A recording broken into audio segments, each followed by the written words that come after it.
Fantastic. You're good whenever you're ready. Okay. All right. Well, thank you and thank everyone for joining here today. The title of this presentation, Beyond Compliance, Applying FEI in Fan System Selection. I love Tracy's initial question there. Are you scheduling are you including FEI in your fan schedules today? I'd really like to see the answers, because if the answer is yes from everyone, we could just stop right now and you guys could go have a really cool lunch and we just give you credit for the seminar without actually doing it. But what I often find is a lot of times folks have not even heard of FEI, don't understand that FEI is now a compliance requirement in ASHRAE 90.1, IECC, a lot of state codes. California requires FEI ratings, minimum FEI ratings on all fans being shipped into the state of California. And we were anticipating that we would have a federal regulation in place by this time under this administration. But I'm glad I didn't place that bet 4 years ago, because I think I would have lost it. We're down to, what's the date today? 9th. So we've got about 11 days for the DOE to get a federal regulation out on fans, which would have been based on FEI. But I'm pretty confident at this point we're not going to see anything out of the DOE under this administration. And if it doesn't happen under this administration, it's not going to happen under the Trump administration either. So we'll just get into it. What I like to do also when I'm doing this face to face is kind of do some poll questions here. But because again, as FEI applies beyond compliance, um, if you're an engineer doing fan selections, FEI is a great tool for getting improving your fan selection. Not just based on energy efficiency, but it's going to be based on a good operating point. Going to be going to give you probably a quieter fan. Going to give you a fan that's more forgiving in terms of where it is on the fan curve, so you're not too close to the stall or surge line. You're also not too far away from the peak efficiency um, uh, part of the fan curve as well. If you're somebody who's doing submittal reviews, FEI is a great tool to determine, or be a red flag to determine, hey, maybe somebody's trying to substitute something in here that isn't really what I had specified. If you're doing plan reviews with your code officials, having the FEI in your fan schedule is going to be an easy way to help them verify that you're in compliance with the code and so on and so forth. So anyway, a lot of good applications for FEI beyond the regulatory requirements that we're seeing out there. So the agenda we've got here, first of all, we'll talk about what FEI is. We'll talk about how it's applied for fan selections. Then we'll get into the regulatory requirements that we see. We're seeing how we're seeing FEI in the codes today, and then wrap up with what our recommendations are to make sure that you are compliant, and also really just picking the best fan for your application.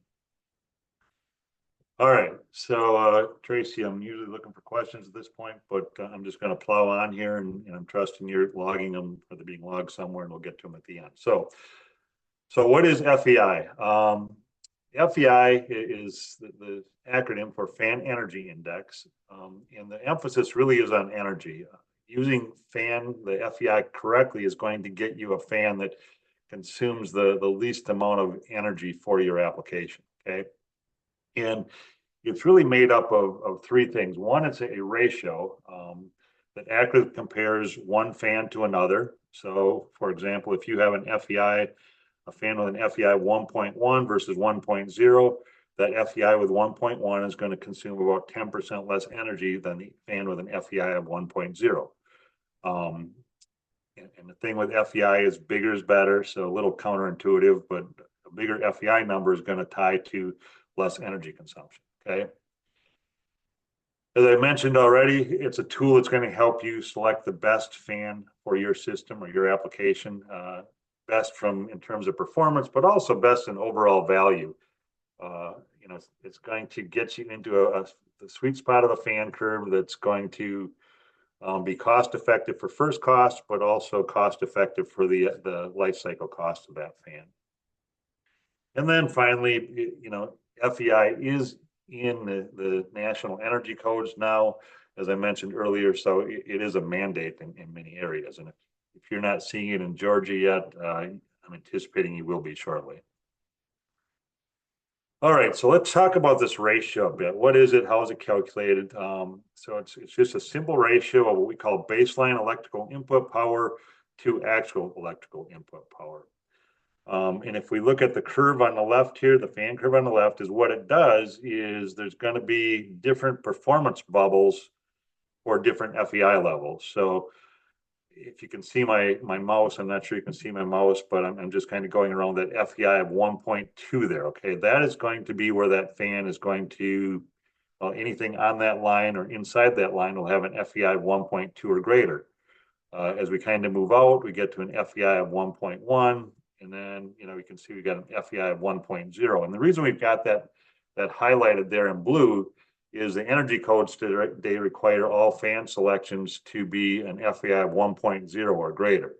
So what it really does is it defines where that fan is going to operate most effectively and meet the energy code requirements. So obviously everyone knows don't operate up in the upper left-hand part of the fan curve here because you're into that stall or surge range of the fan curve.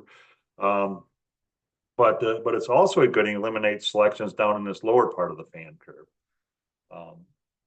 So that's what it is. So let's talk about the baseline. What is a baseline? How did we come up with that, and what's important about that?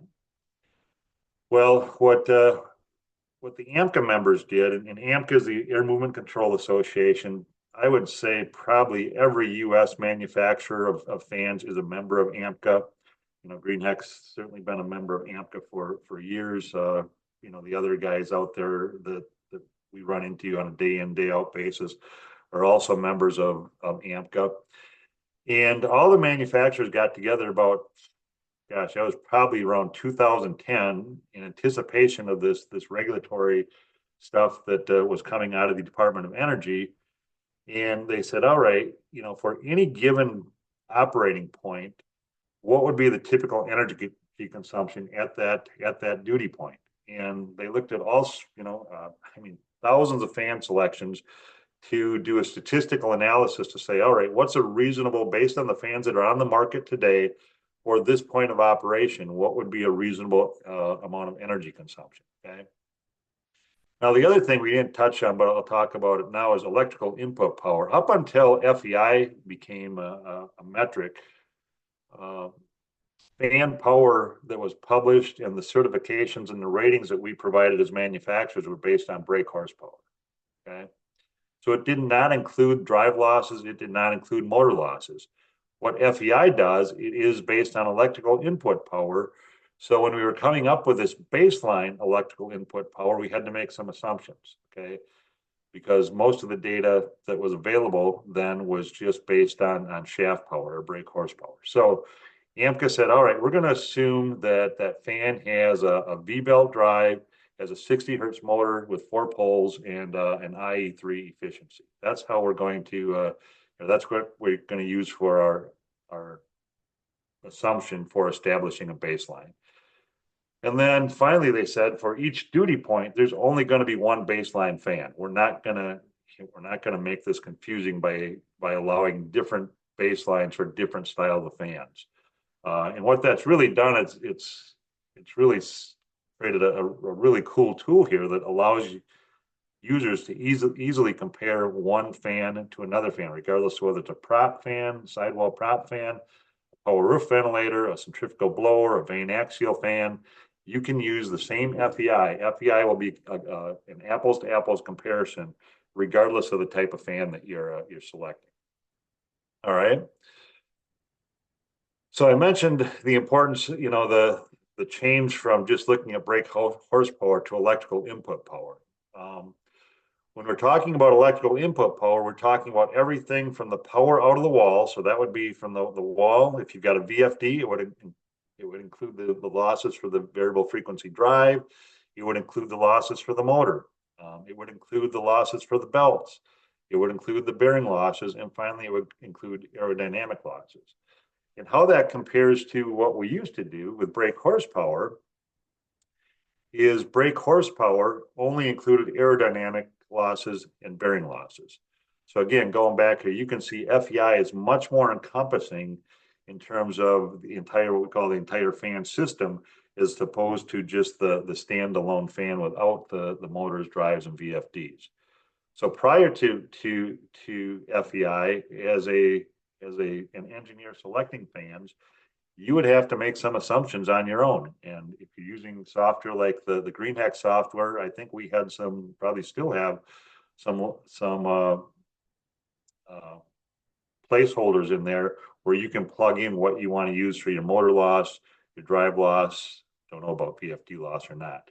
But with FEI, you don't have to worry about that. That now falls onto the manufacturer, as that's part of our responsibility to include that information in the rating for the fan. Okay. And this slide here just kind of shows you, again, brake horsepower. We're leaving a lot of assumptions on the table with drives, motors, and VFDs. I mean, worst case scenario, there's another 3, 10, close to another 25% loss that might have been unaccounted for by the manufacturer prior to going to the FEI rating metric. So just kind of summarizing what FEI is. FEI is what we call a true wire-to-air metric that rates the overall energy consumption of the complete fan system. When we talk complete fan system, again, we're talking, motors, belts, drives, everything that you would expect to get from the manufacturer typically when you're purchasing a fan. All right, so how do we use FEI and how does it apply to fan system selection? And really, we use this word system in there just to expand to include drives and motors. But basically, how do you use FEI to make a fan selection? And what are the advantages here? The advantages, I kind of touched on some of these in the introduction, but starting out, again, the higher the FEI value, it's going to equate to a lower energy consumption. So with lower energy consumption, you have lower operating costs, you have lower carbon emissions. There's a lot of positive things that go along with using less energy, okay? But the other thing is that going to a higher FEI, you're probably going to have a more forgiving selection point. It could be in a sweeter part of that fan curve that's going to probably keep you away from the surge line, as well as keep you away from that as I showed you, the lower right part of the fan curve, where the fan's just not going to operate very efficiently. And because of that, higher the FEI, you're usually going to tie into a quieter fan. And again, as I mentioned earlier, FEI, if you see a difference in the FEI from what you've selected or scheduled to what's being submitted, you're probably going to, be thinking there's a red flag here that we maybe ought to be asking some more questions about why that FEI is so different than the fan that you've selected for your application. So those are the advantages of using FEI as a basis for your fan selection. So let's go in and just look at an example of how it works, okay? If we look at 3 identical fans here, we've got all 3 are square inline fans. They're all size 16, okay? So if you go in and make a fan selection in a software program or however you do it, this is what probably the selection grid looks like, okay? And the question you'd ask yourself, well, what fan uses the least amount of energy? And the way things are set up today, you've got the flow over here on the left, and you got your external static pressure, you've got your sound, you got your motor size, and so you see if one has a little smaller motor than the other 2 for some reason, but the brake horsepower is the same, okay? So when you ask which fan's using the least amount of energy, there's really no way to know based on the data that has historically been provided. But if we add FEI into the mix, we see that our EF2 is going to be the fan that actually uses the least amount of energy because it has the highest FEI value, 1.4 versus 1.29 or 1.28. So that begs the question, well, why, when we were looking at these fans based on brake horsepower, they all look like they were the same. But if we go to FEI, they're different. And again, the reason is we're accounting for additional losses beyond just the bearings and the aerodynamic losses of that fan, okay? So EF1, if you read the notes down here, EF1 includes a 6-pole motor and requires a VFD to hit the operating point. EF3 includes a 4-pole motor and requires a VFD. And EF2 has a high efficiency EC motor, and the EC motor also includes EC motors also include the drive. So because we're accounting for the motor and the drive losses with FEI, we can identify EF2 as the most efficient fan, or the fan that's going to use the least amount of energy for this particular application. Okay.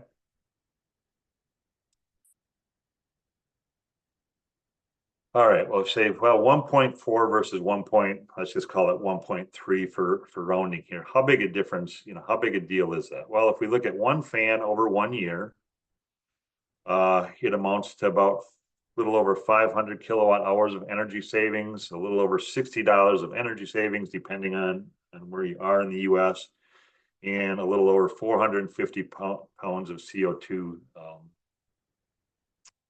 emission reduction. All right. So you say, well, big deal. That's not all that big a deal to me. But you're going to own the fan. You're going to run the fan for more than 1 year. So if you look at it over 10 years, easy math, everything just gets multiplied by 10. Now our energy savings goes to over 5,000 kilowatt hours, over $600 of energy savings over the 10-year span, over a couple ton of CO2 reduction into the atmosphere. So now the numbers are better, but again, most people look at the cost number, $640 over 10 years, not a big deal to me. But then the question is, well, how many times do you have just one fan on the job? If we've got 10 fans on the project, a sizable project, and you can see how the numbers just start to multiply here, okay? 10 fans, 10 years on the job, the difference of 1.3 versus 1.4 on your FEI can result in some pretty significant differences in the energy consumption, cost of operation, as well as your overall CO2 emissions. All right, so now let's talk about, I mentioned how selecting FEI, higher FEI, is going to get you a more forgiving fan selection. So here we've got two axial fans in this particular case. The fan on the left is a belt drive fan. The fan on the right is the same style, same model of fan, but direct drive, all right? And you can see if we use FEI of 1.0 as the criteria for selecting that fan, you've got to be 1.0 or above. First of all, you see the belt drive fan has a much smaller compliance range than the fan on the right, okay? In fact, we're going to hit a max RPM on this fan that you can't run that fan beyond that max speed, or you're going to be out of compliance. But then you can also see the overall bubble is just, compliance bubble is just generally smaller with that belt drive. And the reason for that is, again, we've got belts and pulleys that we've got to account for. But the other thing that wasn't always accounted for in the previous, when we did testing just based on brake horsepower, we would not have all this other junk in the airstream when we were doing the testing. Okay, so you can see you got the motor in the airstream, you got the motor, the motor plate, the bearing plate, and you got a lot of things basically just obstructing the airflow through that fan. And the reality is, when manufacturers used to test this fan in the past, they would just hook up a dynamometer directly to the shaft, and oftentimes, these obstructions in the airstream would not be accounted for accurately. But now that they are, you can see the FEI bubble, compliance bubble, is a lot smaller for a belt drive fan than a direct drive fan. So with that said, if we shift our focus to the right side here with the direct drive fan, compliance bubble is bigger. You can see if you get, even with the FEI of 1.0, there's a lot of selections you can make in there that are going to, be well away from the surge line, and they're going to be well away from the lower right portion of the fan curve, where the fan's not going to operate as efficient. But if you go to a higher, the higher the number on the fan curve, or on the FEI, I mean, the higher your FEI, the smaller the compliance bubble, you're just going to get, more and more into that, closer to that peak efficiency line on your fan performance curve. All right. All right, next thing then, how does FEI tie into sound and really the size relationship? Here again, we've got two identical fans, axial fans in this case, the same two, same two we had in the previous slide, or same model, I should say. Both selected at 5,000 CFM, a tenth of an inch static pressure. You can see that the top fan runs at about 12 zones. The bottom fan runs at about 7 or 8 zones. And the reason for that, if you look over again, kind of going over to the left, the size, the fan on the top is a 24-inch fan based on the model nomenclature. The fan on the bottom is a 36-inch fan. So the fan's going to be a foot bigger in diameter, okay, which results in it running slower. It runs slower, it runs quieter. But you can also see if we go to the far right here, there's a significant difference in our FEI value as well, okay? Now, we put this example in here just to drive home the point that for a given style of fan, larger the FEI is going to, result in quieter performance, less energy. We already know that. But one of the questions I get, and probably it's going to be in the question, so I'll just jump to it right now, is, well, Mike, we did that, but we had to go to a 36-inch fan. That's a pretty big size difference. That size difference is going to be, potentially drive some cost difference. That may be true. I would say in most cases, it's going to not be as substantial as this example right here. We put this example in here just to drive home the point. Most of the time, the size might be some bigger, but oftentimes we're going to find, even within our family of sidewall fans, you'll be able to find a quieter fan sometimes within that same size range. And again, when the fan's same size, quieter, it's probably going to have a larger FEI as well. So again, the point here is FEI has a number of different uses beyond just compliance meeting requirements in the codes, which we'll talk about in a bit here, right? And then lastly, as far as using FEI to identify red flags on product substitutions, or maybe even not a product substitution, just you're just comparing two fan submittals and one has a higher FEI than the other. You really should use this as a kind of, hey, there's some red flags that I might need to check out here. For example, are both fans using they have the same motor type, is one an EC motor, one an induction style motor. Maybe it's the same style fan, but one's a direct drive, one's a belt drive. Is that what you really want? Is the motor voltage phase and mostly voltage and phase, is it correct? Maybe somebody's made a mistake on their voltage or phase, and that's why you're getting a different FEI value. That you ought to peel back the onion and ask that question. Does one fan include the VFD? Does one not include the VFD?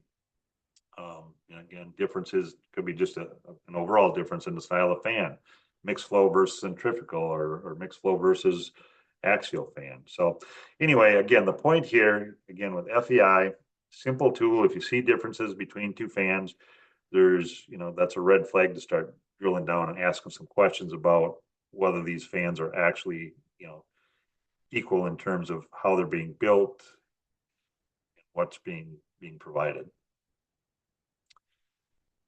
So again, in general, FEI, bigger is better. Larger FEI generally drives you to a better overall selection. I like to call it going to give you a better value fan. All right, so finally, let's delve into the code adoption here, and where the rubber really meets the road, and really not having an option. You've got to select a fan that actually meets a minimum criteria to be code compliant. All right. But before we do that, let me just kind of walk you through, how we've gotten to where we are. So back in 2017, AMCA came out with a standard for FEI called AMCA Publication 208. But AMCA was really responding to regulatory work that was being done by the Department of Energy prior to 2017. And there's actually some things in the codes. They started out referencing what was called FEG, which is a whole nother presentation. But FEI became an official entity, official item in 2017. And immediately after that, ASHRAE said, hey, yep, we're buying into this. ASHRAE had been referencing something called FEG. They said, look, we understand that's not the ideal metric for fans, so we're going to plug in and start using FEI. And they required an FEI of 1.0 or greater to be compliant with ASHRAE 90.1. Okay. I mentioned earlier last year, California made it mandatory that all fans being shipped into the state of California have to have an FEI of 1.0 or greater. We were anticipating that last year that the DOE would also come out with a requirement for FEI, and that FEI would be based on specific equipment classes, which we'll talk about in a bit here. Right now, again, in the next, I'm guessing, again, 11 days, we're probably going to take this off from this slide presentation, because had DOE done what we thought they were going to do, that would have meant by the year 2030, every fan that was manufactured and sold in the United States would have needed to comply with the requirements of the DOE. With that kind of being off the table, it's going to fall back onto all the energy codes. 90.1, IECC, or whatever your local code is likely going to start mandating FEI if it's not already. Okay. The thing that DOE would have done, DOE would have preempted anything that had been done in the codes. DOE would have, no pun intended, but would have trumped what was in the code. It would have been the requirement that all of us had to comply with, regardless of what's in the code. That not being the case, now it's going to probably fall back on the states. So if we talk about the states, we talk about energy codes and energy code adoption.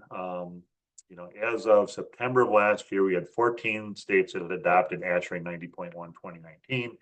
And again, from the previous slide, 2019 was the standard that incorporated FEI. Okay. If your state uses IECC, it would be I think the 2021 version of IECC. But we use ASHRAE 90.1 as the basis, because if you go down to the bottom of the slide, DOE requires that all states certify that their state energy code is compliant with the latest edition of 90.1. So that would have meant that all states should have certified that they were compliant with 2019 by March of 2023. And the states should be going through a review of their energy codes right now to make sure that their next code cycle, which would become effective in March of 2026, is compliant with the latest edition, the ASHRAE 90.1 2022. Okay. So that's what the DOE says, but this map shows a completely different story. That's not what all the states do. And you can see here that, if we go from the dark green states are the ones who are compliant with the latest DOE directive. But then you can, by the shading of the green, you can see it goes to 2016, 2013, 2010, and then we go to orange, yellow or orange, and then the states with no color, they have no state energy code. So we start out looking at your state of Georgia. It looks like you're probably in the 2013 version of 90.1, which would mean you might be still seeing requirements for FEG. Okay. So, it is what it is. The reason states don't always follow 90.1 is one of the keys to federal regulation is enforcement. And enforcement gets done one in two ways, or adoption gets done in one of two ways. One is, somebody provides the money for the state to update their energy code every 3 years or so, which is the cycle for 90.1. And if the states don't get money to make the change, they might not make the change. The other way is the DOE or the federal government could create some sort of penalty for states if they don't certify to the latest edition 90.1, meaning maybe they're going to hold funding for something that they're getting today that they're not going to get funding for tomorrow. The reality is there is no such lever within the federal regulation that DOE has to use to enforce or require states to comply with this mandate, and therefore they don't. Okay. Now, just want to touch on these states that are white, that they have no state energy code. Just because a state does not have a statewide energy code doesn't mean there's not a local code. And I'm going to pick on Colorado here, okay? Because several years ago, I got invited out to an ASHRAE to do an ASHRAE presentation in Colorado on fan energy efficiency and what was going on with, at that time, we were talking about FEG and we're just starting to talk about FEI. And I'm thinking to myself, well, why does Colorado care? They don't even have an energy code. Well, what I found out when I got out there is that the county that Denver is located in and the surrounding counties with Boulder and all the way down to Colorado Springs, those counties, basically where everybody lives in Colorado, had adopted the most recent version of ASHRAE 90.1. And everybody was wondering what was, what these requirements were with regard to FEG and FEI and so on and so forth. So word of caution, sometimes just because the state is not compliant or up to maybe the most current edition of 90.1, that doesn't mean the individual municipality might not, might not have a requirement that's in compliance with DOE. All right, the next two slides here, I'm just going to point out the difference in the language between ASHRAE 90.1 and IECC, okay? Need to make some improvements on these slides. The exceptions, ignore that. There's a lot there. I'll talk about exceptions in a slide or two. But the primary thing here is I just wanted to point out what section of the code we're in. So 6.5.3.1.3 is where this shows up in ASHRAE 90.1. And you can see that the requirement is for the fan energy index to be 1.0 or higher. Okay. IECC is much the same, but the thing I wanted to get highlighted in here that's not highlighted is if you go to the second line from the bottom here, it says that the FEI must also be approved by an independent testing laboratory and labeled by the manufacturer. So IECC goes one step further and they require that the fan have its FEI verified by an independent testing lab and labeled accordingly by the manufacturer. So I'll talk about that in a few slides here, but I think it's a subtle point, but it's kind of a big deal, and I'll talk about it more in a minute. Okay. The other thing I wanted to touch on is had FEI or had DOE came out with their proposal, we would have had different FEI minimums based on the style of fan. So an axial fan would have been at 1.18 all the way down to the bottom here. A centrifugal PRV would have had a similar minimum of 1.19, but you can see the range would have been an axial PRV would have only had a minimum requirement of 0.85, whereas an axial panel fan would have had a requirement of 1.48. So you might ask, well, why would the DOE do that? The reason they would do that is they're basically trying to drive the market to the max tech or max efficiency within each of these fan categories. And when they did their analysis, they said, well, we believe the actual inline market, for example, is already running. Most of the fans being sold are well above 1.0, so 00. So we're going to push it to 1.18. AMPCA and the energy code folks, we've been more, let's not overcomplicate this thing. Let's just start with 1.0, encourage people to specify the highest FEI that's practical for their application and kind of let the market drive itself. This would have been, with this many different ratings, it would become quite burdensome to keep track of all those. But that's what the DOE was doing. So let's talk about exceptions. Again, you saw on the 90.1 and the IECC, there's a whole list of exceptions there, but the ones that really matter are these four. So first of all, any fan that's embedded in a piece of equipment that's already regulated, like a piece of air conditioning equipment, a rooftop unit, a DOAS unit, or something like that, those fans would be exempt from the regulation. Okay. If you've got a fan that already is regulated, like a ceiling fan, large diameter ceiling fans or residential ceiling fans, they already have a DOE minimum efficiency maximum energy limit set by the DOE. So therefore, they're exempt from this FEI requirement. Okay. Third one here, fans used in critical applications. So emergency smoke exhaust where, the fan's probably not running 24/7 or, it's only going to be used in emergency situations would not fall or not be required to comply with the section of the code, or if it's in some sort of a really dangerous environment, explosive environment where it's a special case where, for example, here, maybe we, with one of the ways we make fans more efficient is we tighten up the clearance between the prop, for example, and the panel. Well, obviously, if that fan happens to rub and strike against the panel and there's a spark and it's an explosive environment, that's not a good thing. So, so there's exceptions for those fans to allow manufacturers to have a little more